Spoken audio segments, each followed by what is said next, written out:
Son ya las 7 de la mañana con 20 minutos, amigos televidentes. Sean ustedes muy buenos días. Gracias por acompañarnos ya en este día, viernes 28 de junio del 2019. Al término de esta semana y también de este mes de junio, estaremos desde el día lunes ya en el mes de julio.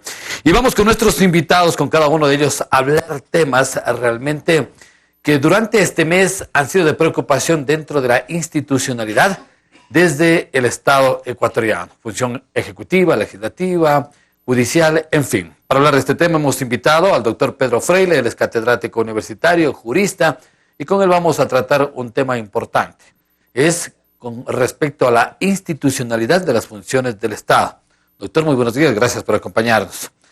¿Qué está viviendo el Ecuador durante este año, estos años, el tema de institucionalidad de cada uno de sus ministerios, de sus funciones del Estado involucrados en temas de corrupción? ¿Hasta qué punto la ciudadanía ha caído en ese juego de que se le ha hecho pasajero o cultura a la corrupción en el país? Bienvenido. Buenos días, Luis. Buenos días a todos nuestros amigos que nos escuchan y nos ven. Bueno, en realidad el Ecuador está en un momento muy complicado. En los últimos meses hemos podido completar un análisis que de alguna manera ha anticipado los eventos que hoy vemos, sobre todo alrededor de lo que se llama el quinto poder, el Consejo de Participación Ciudadana. En realidad no hay una crisis institucional solamente en el Poder Ejecutivo, en donde seguimos viendo que surgen denuncias de corrupción. Vemos que sucede lo mismo en este quinto poder y por default, como se dice, o accidentalmente relacionado a la misma, en el cuarto poder. Porque de hecho, una eventual mala conformación del quinto poder resulta que es además una mala gestión del cuarto poder, el Consejo Nacional Electoral. Eso lo que nos plantea, además, es lo que anticipamos hace algunos meses. El Estado ecuatoriano, en su estructura de 5 poderes, 19 instituciones de control, en realidad está fracasándole a la ciudadanía. No está solucionando los problemas de diario ni construyendo las certezas de largo plazo que los ecuatorianos necesitan para poder vivir en paz y productivamente. Pero bueno, hablamos desde el Ejecutivo, temas de corrupción, de los Panama Papers, desde el Legislativo, temas de asambleístas pidiendo cargos públicos.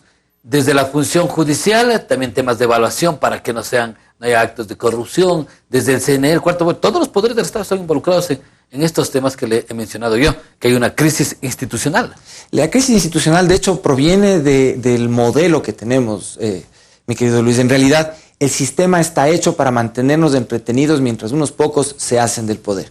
Este último caso del consejero Conté de Tongo, lo que nos devela es el hecho de que peores populistas, de peor calidad, inclusive de peor discurso, tenemos por ahí una consejera que hasta habla con faltas de ortografía, son las personas que han llegado a ser representativas de la ciudadanía para garantizar el ejercicio de la participación ciudadana. Lo hemos dicho antes, la participación ciudadana no requiere de representantes interfeutos, de unas terceras personas. La participación ciudadana es en realidad el ejercicio que podemos hacer de nuestros propios derechos los ciudadanos para acceder a cualquier entidad o a cualquier estamento o nivel del servicio público para hacer valer nuestros derechos. En ese sentido, toda la estructura de ese quinto poder no sirve para nada. Si el Consejo Electoral, por otro lado, no tiene la posibilidad de cumplir esa función de seleccionar los perfiles de las personas que van a las funciones, resulta que las peores personas van a cumplir unas funciones que no necesitamos que nadie esté cumpliendo. Pero si además del legislativo, que creo que hemos tenido uno de los peores congresos de la República de todo el periodo democrático en el que está actualmente en funciones, no es capaz sino de discutir las cosas que primero flotan en la prensa y no de proponer ningún elemento válido de mediano plazo que le ayude a la ciudadanía. Si a esto se suma que el Ejecutivo está entrando en su tercer año de gobierno y apenas hace pocos meses ha empezado a divulgarnos lo que es su plan de gobierno, el día de ayer apenas nos decían cuáles son las políticas que se van a implementar en seguridad, a menos a nivel de folleto, yo no sé si la prensa todavía la ha leído, mientras en el norte del país sucede lo que anticipamos también con la minería ilegal, y es que una actividad tan violenta y peligrosa como el narcotráfico se apodera de nuestra economía, dejando al margen la protección de los recursos naturales como el agua e industrias productivas como la minería a gran escala. Y ministros que no perduran en sus puestos para 4 años, están 1 año, 2 años, el cambio, la renovación, algo está pasando.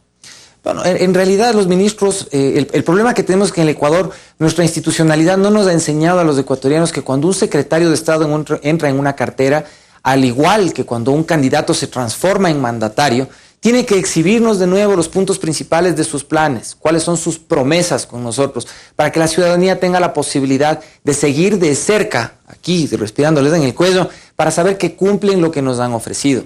En realidad nadie sabe qué hace un ministro, más allá de estar elegante, salir en la tele y decir cosas interesantes en inauguraciones y cócteles. Sabemos que quien ha estado en el Ministerio de Salud parece que ha sido una persona muy reconocida por el sector de salud, pero ¿qué también haría?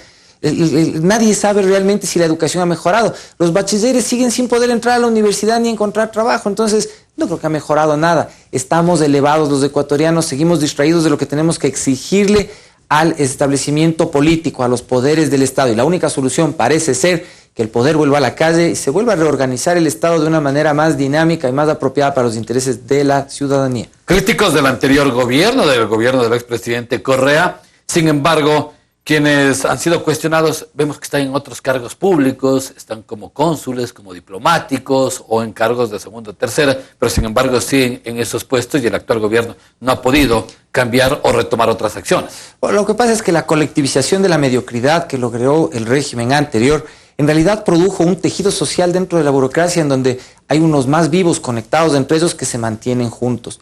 Pero de hecho sigue siendo la misma tiranía de los que han hecho unas redes de corrupción entre ellos, la que está enquistada en el poder. La única manera de poder limpiar este tema es resetear el sistema, para decir de alguna manera. Cuando a veces la computadora no funciona, ¿qué es lo que le toca hacer a uno? Poner reset y empezar de nuevo. Entonces, ¿qué tipo de democracia estamos viviendo y qué democracia debemos vivir? Vivimos una falsa democracia representativa mientras el mundo camina hacia una democracia directa. Ni siquiera las personas que nos representan en el Congreso Nacional hacen un ejercicio apropiado en el uso de siquiera lo más básico como las herramientas tecnológicas para poder responder a sus constituyentes o mandantes. En las democracias más avanzadas del mundo, la democracia directa es un ejercicio a través del cual quienes hacen la actividad política tienen que estar en un contacto continuo con las personas que representan, no solo para informarles respecto de las cosas que están haciendo, tomarse las fotos con Pacha o andar inaugurando parques o cosas de ese estilo. En realidad lo que tienen que hacer es medir a través de preguntas el mandato de las personas. Un mandatario es eso, es quien representa el encargo de quienes le han puesto en esa posición de ejercer el mandato. Y en ese sentido, la representación política tiene que ser un ejercicio de diario de democracia directa, en donde la voluntad de la gente se escucha. Si a los jóvenes no les escuchamos, los jóvenes van a seguir perdiendo interés en la política. Los políticos tienen que bajarse de la tele a la calle, hablar con los jóvenes y empezar a obedecer el mandato de las nuevas generaciones, que con dinámicas, lógicas culturales, lógicas productivas, lógicas de inserción social diferentes a las que estamos acostumbrados, personas como usted o como yo, Lucho, que estamos medio uso, los jóvenes enfrentan la realidad del mundo.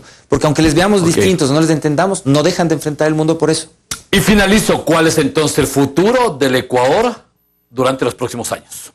El futuro del Ecuador durante los próximos años siempre es promisorio porque es un país, una nación en formación, con gente sana, con gente buena, siempre con muchos jóvenes. Somos una nación jóvenes, de jóvenes, y la esperanza está en que esos jóvenes se integren a la gestión del Estado, a la labor política, al pensamiento, y dejemos poco a poco como sociedad de confrontar personas y empezar a debatir ideas que nos ayuden a construir nuestra nación de la mejor manera. 7 de la mañana con 28 minutos, el doctor Pedro Freire, catedrático universitario, jurista, politólogo, junto a nosotros, hablando de la institucionalidad en el gobierno nacional de los actores principales que conforman el mismo.